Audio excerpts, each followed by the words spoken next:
வணக்கம், நான் உங்க அடகேசன். இப்போ என்னன்னா, இந்த வீடியோ எடுக்கிற மீனான நம்ம டிவிகே தொண்டர்களை நிர்வாகிகளை கைது செஞ்சுட்டாங்க, இந்த குற்றத்தில் கைது செஞ்சுட்டாங்க, அந்த குற்றத்தை செஞ்சாங்கன்னு போட்டோ டிஎம்கேவோட ஐடி விங்ஸ் பரப்புறாங்க. ஆனா கடைசியா பாத்தீங்கன்னா பக்கா வீடியோத்தோட டிவிகே தொண்டர்களாகட்டும், இல்ல அடிமட்ட தொண்டராகட்டும், இல்ல ரசிகராகட்டும், பக்கா வீடியோ ஆதாரத்தோட இது இவங்க வந்து டிஎம்கேவோட நிர்வாகி குற்றம் செஞ்சுட்டு கைதாயிருக்காங்க, அவங்கள டிவிக்கேன்னு சொல்லி பரப்புறதே டிஎம்கே தான்றாங்க. அப்ப ஏங்க இந்த எச்ச வேலை கேவலமான வேலைங்க. டிஎம்கே ஐடிவிங்க பரப்புங்க, கொஞ்சமா தெளிவா இவ்வளவு கரெக்டா எடிட் பண்ணீங்களா, அப்ப அவங்க மூஞ்சி தெரியாம அரெஸ்ட் பண்ணுங்க, மூஞ்சி தெரியாம பேர் சொல்லி போட்டோ போடாதீங்க. நான் சொல்ற பண்றது குற்றம், தப்பான வேலைகள். ஏஐ இருக்குன்னு சொல்லிட்டு அவ்வளவு கேவலமா பண்ணி இப்போ அதே ஏஐல கிரியேட் பண்ணிருக்காங்க. சரிங்களா, இது எங்கேயும் பரப்பல. நான் போடுறேன் பாருங்க. யாரெல்லாம் நம்ம டிவிகே விஜய் அவர்கள் ஒரு மந்திரியை ரொம்ப 10 ரூபா பாலாஜின்னு சொல்ல, பேர் கூட தெரியலங்க, செந்தில் பாலாஜின்னு நினைக்கிறேன். ஏன்னா சொன்னா எம்எல்ஏ கேஸ் போட்டாங்க, எனக்கு பயம், ஐயோ நடுங்குது. வக்கீலுக்காகட்டும் போலீஸ்க்காகட்டும், போலீஸ்க்கு கோர்ட்டை காமிச்சு பயமுறுத்துற வக்கீலும் கும்பிட்ட, போய் ஒரு வக்கீல்கிட்ட எஃப்ஐஆர் கேஸ்ன்னு பயமுறுத்துற போலீஸும் கும்பிட்ட. நல்லா புரிஞ்சுக்கோங்க. எதுக்கு சொல்றேன்னா, இந்த பொதுமக்கள் பக்கா வீடியோட அவ்வளவு தெளிவா கைதாக்கிறது டிஎம்கேவோட நிர்வாகி. ஆனால் டிவிக்கோட நிர்வாகி கைதாயிட்டாங்க இந்த குற்றத்தினால அப்படின்னு சொல்லி பக்கா போலியா எடிட் பண்ணி போட்டுக்கானே தவிர, இப்ப அந்த எடிட் பண்ணதை கண்டுபிடிச்சு டிவிக்கு ஆளுங்க பக்கா ஆதாரத்தோட போட்டிருக்காங்க. பாருங்க எவ்வளவு கிளீனா போட்டிருக்காங்க. எதுக்கு இந்த எச்சத்தனமா வேலை? உங்களால முடியல.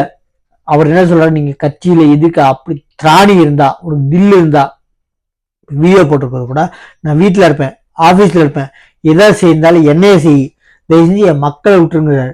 அதே மாதிரி எதா இருந்தாலும் 2024 எலெக்ஷன்ல காட்டுங்க, அப்போ உங்க பலத்தை காட்டுங்கன்னா, ஒருத்தர் அந்த யாரு அந்த ஆவிங்கேட்ல நம்ம டிவிக்கோட வக்கீல் சொல்றாரு, உனக்கு திராணி இருந்துச்சுன்னா, தில்லு இருந்துச்சுன்னா 6 மாசம் டைம் நல்லது செஞ்சு பேர் வாங்க பாரு டிஎம்கேக்கு. அதை விட்டுட்டு இந்த மாதிரி கேவலமான அரசியல காலை பறிச்சு, குழி பறிச்சு, கீழே குழி பறிச்சு காலை வாரி விட்டு எக்காரத்து கொண்டு அரசியல் பண்ணாத அப்படின்றாரு வக்கீல். நல்லா புரிஞ்சுக்கோங்க. அப்படி பண்றாரு. எதுக்கு இப்படி ஒரு கேவலமா தர அது போட்டோ ஆதாரத்தோட இவங்க டிஎம்கேவோட நிர்வாகி அப்படின்னு சொல்லி கரெக்டா தெளிவா போடுறாங்க. இது கேவலாத வேலைங்க, கேவலமான ஐடிவிங்க. அதாவது இவங்க டிராமா கொஸ்டிங்க பக்கா. ஏங்க திருப்பி டிஎம்கே நான் சொல்றேன், ஒரு நிமிஷம் ஃபுல்லா பாருங்க இந்த வீடியோ. ஏன் டிஎம்கே திருப்பி தப்பா பேசுறீங்க? அவங்க நல்லது செஞ்சிருக்காங்க, அதை சொல்றேன் கேட்டுக்கோங்க. ஃபுல்லா வீடியோ பாருங்க, கேட்டுக்கோங்க. அவங்க நல்லது செஞ்சிருக்காங்க, அதை சொல்றேன்னு கேட்டுக்கோங்க. ஒரு நிமிஷம் இருங்க.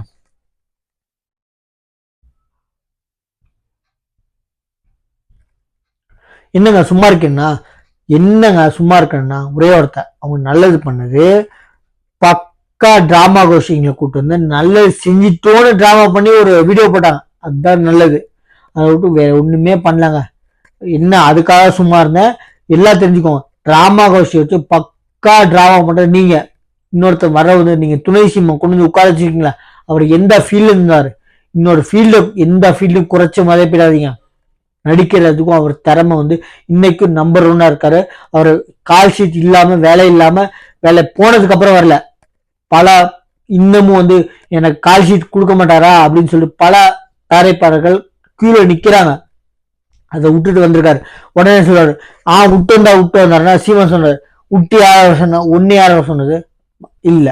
ஆனா இப்ப எனக்கு ஒரு இவ்வளவு வாட்டி கத்தி டிவிகேவ ரொம்ப கேவலமா பேசினாலும், நம்ம நாம் தமிழர் கட்சி சீமானு இந்த இடத்துல ஏன் அந்த இடத்துல இருக்கல ஓடி போயிட்டாருன்னு சொல்லி கேட்ட போது பத்திரிகை நண்பர்கள் தெளிவா, தம்பி இல்லைன்னா அண்ணன் நான் போறேன், அவர் வரணும் இல்ல, அவர் மனசு எவ்வளவு கஷ்டம்னு எனக்கு தெரியும் அப்படின்றது ரொம்ப மனசாட்சியோட சொல்ற, ரொம்ப நேர்மையா நடந்திருக்காரு. எவ்வளவு கட்சியே நடந்திருக்காருன்னு ஒரு சக அரசியல்வாதி எப்படி பேசணும் அப்படி பேசியிருக்காரு. வரவேற்கத்தக்க வார்த்தைகள்.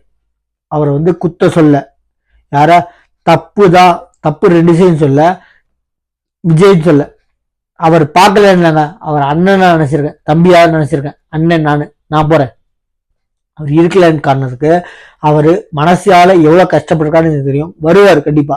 ஆனால் இப்ப ஏன் வரலன்னா அவர் போற நான் போறேன் அண்ணே நான் போறேன் அப்படின்னு எவ்வளவு தெளிவா பேசிருக்க வரவேற்கத்தக்க ஒரு ஸ்டேட்மெண்ட். சரிங்களா? அதே மாதிரி பல பேர் தப்பா இல்லைங்க, பல பேர் அதே மாதிரி இந்த ஆம்புலன்ஸ்ல ஒரு ஒரு கோஷ்டி டிஎம்கேவோட ஆம்புலன்ஸ் சொல்லி பேனர் போட்டிருக்காங்க. பல பேருக்கு ஒரு என்ன சொல்றது, ஒரு ஏன் இவங்களை தப்பா நினைக்க தோணும்னா, ஒரு வீடியோ போற பாருங்க, தமிழ்நாடு அரசு 108 அதுக்குள்ள ஒரு 4 பேர் டான்ஸ் ஆடிட்டு போறாங்க. அந்த வீடியோ டவுன்லோட் பண்ண ட்ரை பண்ண டவுன்லோட் ஆகல. அந்த போட்டோவை பாருங்க, உங்களை சும்மாவே விட மாட்டாங்க அப்படின்னு சொல்லி போட்டிருக்காங்க. யாருன்னா இந்த டிவிக்கே தொண்டர்கள் வீடியோ எடுத்திருக்காங்க. சேஸ் பண்ணிட்டு போய் ஆம்புலன்ஸ் பின்னாடி வீடியோ எடுத்திருக்காங்க. அதுல ஆடிட்டு இருக்காங்க டான்ஸ். அதை வட்டம் காமிச்சு போட்டிருக்காங்க. உள்ள 4 பேர் டான்ஸ் ஆடிட்டு இருக்காங்க. சரிங்களா? 108க்குள்ள.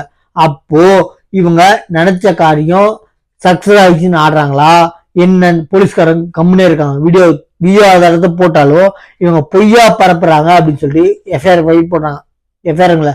அட்லீஸ்ட் ஆள் தெரியாத நபர்கள் மீது எஃப்ஐஆர் பதிவு செஞ்சுக்கணும். ஒரு எஃப்ஐஆர் ஆச்சு காமிச்சிங்களா? நடவடிக்கை. நம்ம டிவிக்கே தொன்று ஒருத்தர் நிர்வாகி இறந்தார். காரணமே செந்தில் பாலாஜின்னு. நான் எஃப்ஐஆர் ஃபைல் பண்ணுங்கன்னு சொல்ல, அவர் சூசைட் நோட் எழுதி செத்துருக்காரு. அத யார்? செந்தில் பாலாஜின் பேரை, அந்த செந்தில் பாலாஜின் பேரை குறிப்பிட்டு எழுதி வச்சதுனால அட்லீஸ்ட் ஒரு வார்த்தை அவர் செத்ததுக்காச்சும் ஒரு மனசாட்சி தன்மையா ஒரு ஸ்டேட்மெண்ட் வாங்க உங்களுக்கு திராணி இருக்கா? நெஞ்சில் தில் இருக்கா? கைக்கூலியா வேலை பார்க்குறீங்க. நான் என்ன சொல்றேன், போய் எஃப்ஐஆர் பண்ணுங்க, அரெஸ்ட் பண்ணுங்க. சுப்ரீம் கோர்ட் சொன்னதுக்கு அப்புறம் நீங்க விலகுறியா இல்ல உன்னை அரெஸ்ட் பண்றியான்னு கேட்டதுக்கு அப்புறம் செந்தில் பாலாஜி ராஜன் பண்ணாரு எம்பி மினிஸ்டர். சரிங்களா? மந்திரியா.